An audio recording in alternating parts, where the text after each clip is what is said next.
controllers, it can be kind of unwieldy, but this allows you to control both. It also has turbo buttons, so if you want to remap some of the effects to be affected very quickly, like the corruption, you can turn that on and off very quickly with the use of turbo. So again, you can start the glitching in there. You can see what it looks like.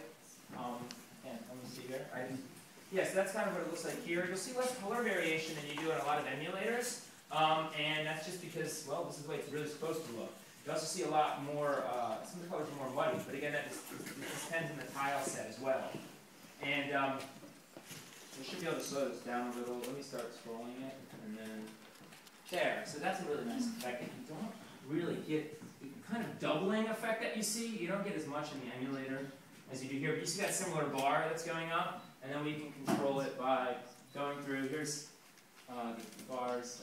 Yeah, you get a lot more consistent colors on hardware, for better or worse. Yeah, there's the other bars. So yeah, you get the idea. It looks similar to the other one, but a lot better, a lot more better. And a lot of that is, especially on a CRT, it's just beautiful. But I obviously have an affinity for CRTs. It's not surprising.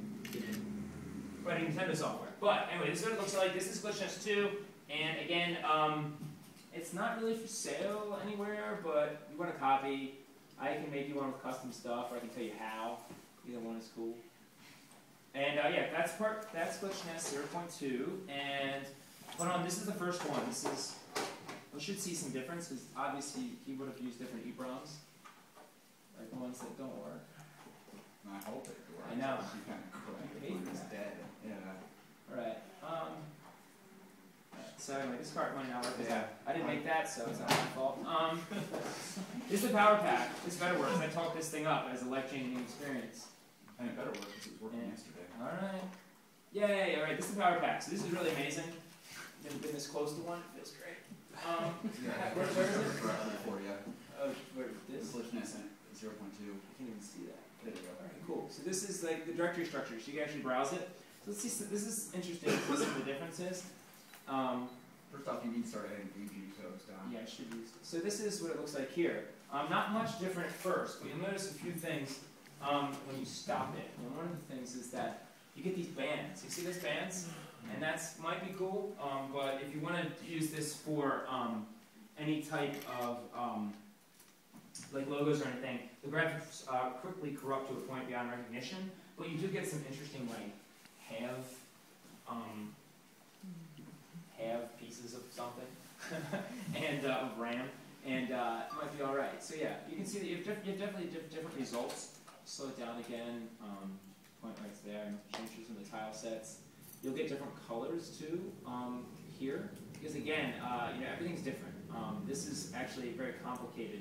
It's running a ROM on a custom chip. It's not actually the EEPROM, so you don't have that separation between the graphics data the same way you would. So there's different times, the way that everything's being accessed at different times. I don't really understand how he made this, but maybe I can bother him to accurately emulate RAM corruption in the future. So let me turn this off for a second.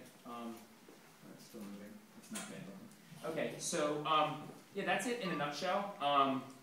There's also tap tempo built in for this as well, which is a huge improvement from the first time, because tap tempo allows you, if you're using this live, to actually kind of synchronize it with a musician or yourself if you're doing music. Because in the first version, which really didn't work, you had to kind of had to hold the directions to get different effects. The second one is really advanced as far as some of the features for live performance, and that's kind of what I geared the second one to. If we could flip back to the PC, that would be great. I'm going to show some editing. Does anybody have any questions yet? Comments? No. Has anybody ever used this software before? No? Yeah. Yes. Cool. Oh yeah. Yeah. Great. Yeah. So I'll show you some quick edits.